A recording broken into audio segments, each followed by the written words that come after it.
I do think that she's a bit delusional here, and also like maybe the slightest bit disrespectful because I don't know. The drama surrounding the Las Vegas Aces and the Indiana Fever didn't just unfold on the scoreboard. It erupted in full cinematic fashion, igniting one of the most defining moments of this WNBA season. This wasn't just a win for Indiana. This was an unrelenting, systematic demolition of a team crowned by many as the league's reigning dynasty. And the Fever didn't even need their superstar Caitlin Clark on the floor to deliver the statement. That's how devastating this takedown was. From the very first possession, there was an electricity in the air, an almost tangible sense that something special was about to unfold. You could see it in the way Indiana attacked the rim with purpose, how every player seemed locked in with tunnel vision, playing not just for individual stats but for a common mission, to silence the noise, to dismantle the myth of the Aces' invincibility. And they didn't just beat Las Vegas, they humiliated them. An 81-54 blowout. Because these are some of the dumbest, conversations. That's not a victory. That's a redefinition of dominance. Let's talk about Lexie Hull for a moment. The kind of player who normally goes under the radar, overshadowed by bigger names and brighter lights. But in this game, she stepped directly into the center of the storm. She boxed out, hustled, outworked her matchups, and played with such precision that it belonged in coaching clinics. And yet, when she executed one of the cleanest defensive box-outs of the season, A'ja Wilson came in from behind, clawed over her shoulders, and dragged her down. Everyone in the arena, everyone watching on the broadcast, everyone with eyes knew what it was, an obvious over-the-back foul. Except the referees, who decided instead to call a jump ball. That one moment encapsulated everything this game stood against. A blatant foul swept under the rug in favor of a superstar. It was the kind of moment that could have unraveled a young team. The defensive abilities, that's where I think that Josh Hart and some of these men, and you have to understand. But the Fever didn't flinch. Instead, they responded with fury. In the second quarter, Indiana went for the jugular. They didn't just outscore the Aces, they suffocated them. 25-10. That's not a run. That's a landslide. Indiana shot a scorching 82% while Vegas couldn't even crack 25%. And this wasn't just about numbers. It was about energy, execution, and attitude. Every rotation was sharp. Every switch was crisp. Every player looked like they were plugged into the same pulse, moving as one. Vegas, on the other hand, looked disjointed, lost. Their once vaunted chemistry was nowhere to be found.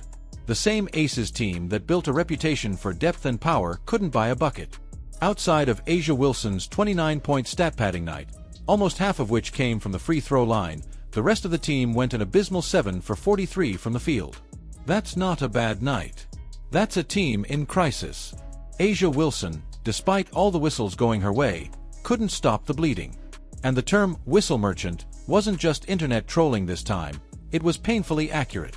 She went to the line 13 times, just 4 fewer than the entire Indiana roster combined.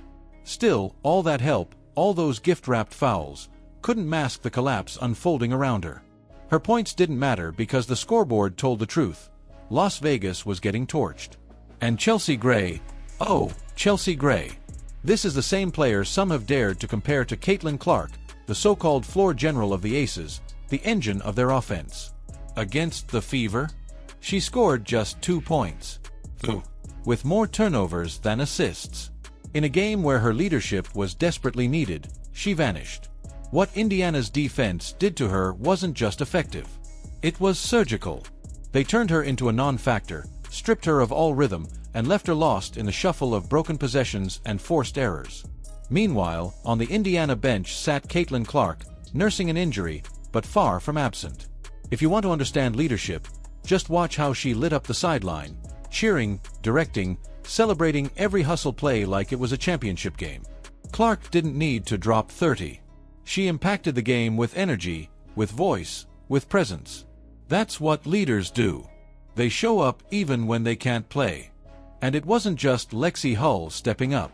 Kelsey Mitchell dropped 25 points like it was routine.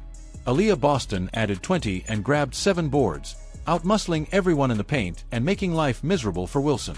Natasha Howard? She came out like a woman possessed, racking up a double-double and taking home the Commissioner's Cup MVP, all while flexing on the so-called defending champs. Every Fever player, from veterans to rookies, played like they had something to prove, and they proved it loud and clear. This game wasn't just a W in the standings. It was a masterclass in connected basketball. Indiana finished with 24 assists on 31 made shots. That's efficiency. That's teamwork. That's the kind of stat that separates good teams from great ones. And defensively, they held Vegas to their worst shooting night in 15 years. You read that right, 15 years. The Aces shot 26% from the field. That's not just elite defense. That's historic. But maybe the most satisfying part of it all was how Indiana responded to adversity. That controversial jump ball, that missed over-the-back call on Lexie Hull, it could have derailed the entire second half. Instead, it lit a fire. The Fever didn't back down. They got tighter, sharper, more aggressive. They buried Vegas under a relentless storm of discipline and hustle. And in that fourth quarter, the Aces flatlined. They managed just 7 points. 7. That's not WNBA basketball. That's a team going through the motions, overwhelmed, outworked, and utterly outclassed. While the Fever kept coming, the Aces folded. It wasn't just a loss. It was an unraveling. Stephanie White, the Fever's coach, mirrored her players' intensity. At one point, she lost her cool on the sideline and earned a technical for voicing what everyone was thinking. But her fire was contagious. It pulsed through the team, and they fed off it. They took her fury and channeled it into defense, transition buckets, and surgical execution. And the best part?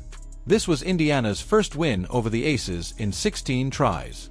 They hadn't beaten Las Vegas since 2019. That's 5 years of coming up short, of being reminded who the top dog was. And now, they've flipped the script. They've shown that the league isn't ruled by flashy names or ref-friendly MVPs. It's ruled by cohesion, discipline, and grit. A'ja Wilson may have walked away with 29 points, but when you get blasted by 27, nobody cares about individual numbers. This wasn't her moment. It was Indiana's. And the Fever made sure the league took notice. No Clark, no problem. Because what they've built isn't a one-woman show, it's a unit. And when that unit plays like this, there's not a team in the league they can't dismantle. So what's next for the Aces? That's the million-dollar question. Because if this is the standard they're bringing to the floor, then the crown they've been clinging to is already slipping. The WNBA hierarchy just got shaken to its core. The Fever are coming, and they're not waiting for permission. Now we turn to you. Do you think this was the beginning of the end for the Aces' so-called dynasty?